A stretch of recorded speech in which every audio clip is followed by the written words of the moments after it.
That was a heartbreaker. Out of the way our guys fought, man, that's the first thing I told them. You know, it's tough to be 0-5. It's tough to lose like that again.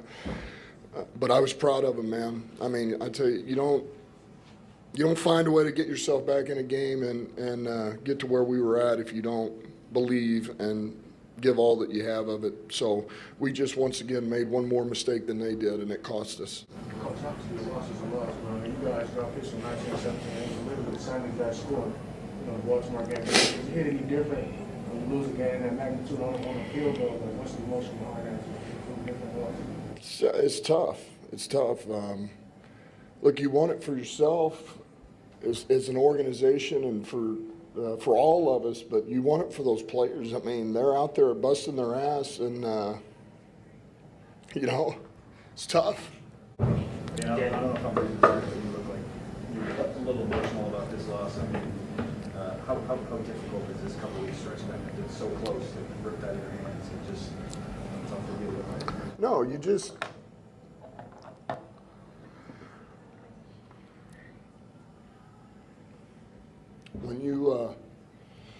when you see your players give all that they have and you lose that way, it's tough. You know, you don't want that for them.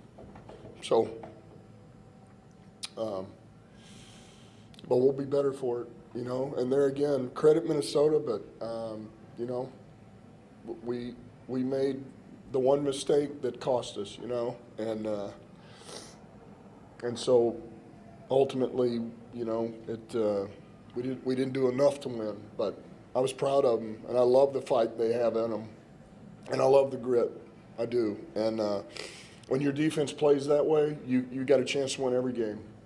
I thought our defense played lights out today. I really did. Did I ask you after the Baltimore game, you know, what was going through your head as that ball was going through the air? What were you thinking about? What was going through your mind?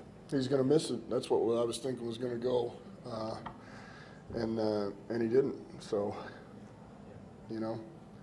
So then when it happens, you're surprised because you're expecting him to miss it.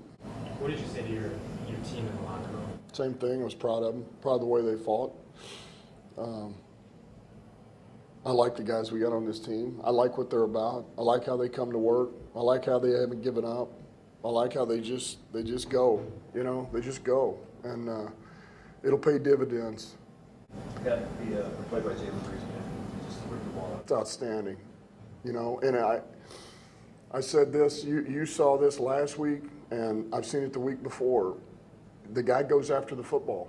It's what this is not by accident or coincidence. He goes after the football. He makes a conscious effort to punch the ball out, and that becomes contagious when you get more than a few guys doing that. And he earned that, and he earned it for us. It was big. It was huge when we needed it most. You mentioned the one mistake a couple of times. Are you talking specifically about? Well, I think we all know there's a couple of mistakes in there that cost us. Well, one, when you turn over in plus territory, you know, that could be the difference in the game offensively. Once again, we shoot ourselves in the foot, and it hurt us, you know. It hurt us. Dan, you faced a lot of questions over this past week about the aggressiveness in Chicago and fourth downs and everything. Can you talk us through the decision to go for the 2 points there at the end and your faith in Jared that he goes? Yeah, I wanted to win that game, and I wanted to finish it out, and I felt the best way to win that game was to go for it, to go for the 2 point and be done with it. And I trusted our guys. You know, we'd worked it this week, and I trusted Goff. I trusted our old line. I trusted our receivers, our backs, and yeah. So I didn't. That was not. That to me was an easy decision for me to make. Without just watching the film, but do you have any sense of what went wrong in the operation on the final drive? You're talking about at the end? Yeah, Minnesota being able to drive, I think, 46 yards there in 37 seconds. No, I mean, look, there's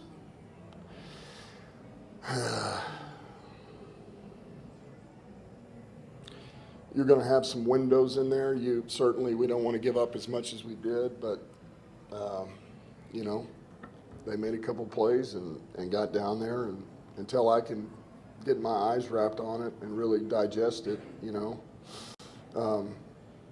unfortunately or fortunately, however you want to look at it, at the end of the day, that still wasn't an easy kick. It's not like that was a chip shot, you know, and so they made it. They got in position. 2 timeouts helped them with that much, you know. With that much time with 2 timeouts, it really, you have a lot more time than you think you do, you know. And but on the flip side, it's like it's easy to say, hey, we'll run the clock, but also score a touchdown. Well, that's not as easy either. So anyway. There's a human element behind it as well. You played in Detroit, you understand the struggles. I mean, that's what, you know, drew a lot of fans to you as well. How badly do you want that first one? I mean, we don't see coaches get emotional. You know, I think that it's that human element. How badly do you really want to get this first win? Like, seriously.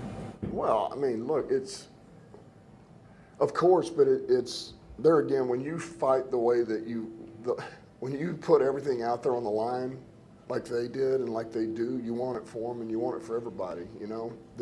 I mean, everybody gives of themselves a lot of time, a lot of effort. Hey, that's what we do.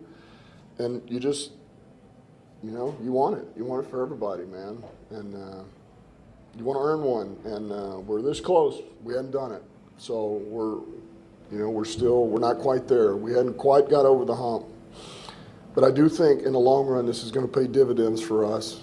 As ugly as it is right now and hard to swallow, and I do think we're building something special here that's going to serve us well in the long term. First, I'm sure at least for you guys, again, the decision to rush 3 at the very end, the long pass. Just philosophically, why is that? Why do you guys feel that's the right thing to do? Well, I think sometimes when you do that, you expose your outside, you expose your secondary more when you rush 4. And so if you rush 4 and then that happens, you get hit on a shot play, then it's maybe we should have been a little bit more conservative. And so I think there's a give and take there. There's a risk reward by both, you've had success pressuring, and so I think you got to weigh the options as to what they're going to do and then who you feel like you kind of need to take care of or what. And then second, Goff had 7 turnovers, or 6 really, I guess, not including the one that Frank snapped off his leg. How do you get him out of the turnover function? He's a veteran quarterback. Some of these maybe shouldn't be happening to a guy his experience. So how do you sort of curtail that? Yeah, I mean, that'll certainly be something that we look at, because it's killed us a couple of weeks in a row, whether we've got to, it could be as simple as, trimming the calls back a little bit to where it's a little bit more mainstream and to the point and quick, easy. I see it in my head, would get lined up. It's just a little less maybe moving parts, if you will. Maybe that's where we can help a little bit, and so we'll look at everything with it, but it's, it hurts us. Is it hard for you to believe that you're standing here twice in one season, the first 5 games of your coaching career, basically describing the exact same scenario, exact same story, pricing, everything? Is that hard to fathom? No, I mean, look, anything can happen in this league. Here's what I try to just keep picturing in my head because I know it's coming, is we're going to be on the winning side of these before long, hopefully sooner than later, but it's coming. I just don't know when, but it's coming. When you play that way and fight that way and clean up a couple of these little mishaps that have shot us in the foot, our days of being on the winning side of that are coming. And look, it didn't work out. It sure didn't. And but we'll look at it. We're going to look at everything. Thank you, guys. Thanks, guys.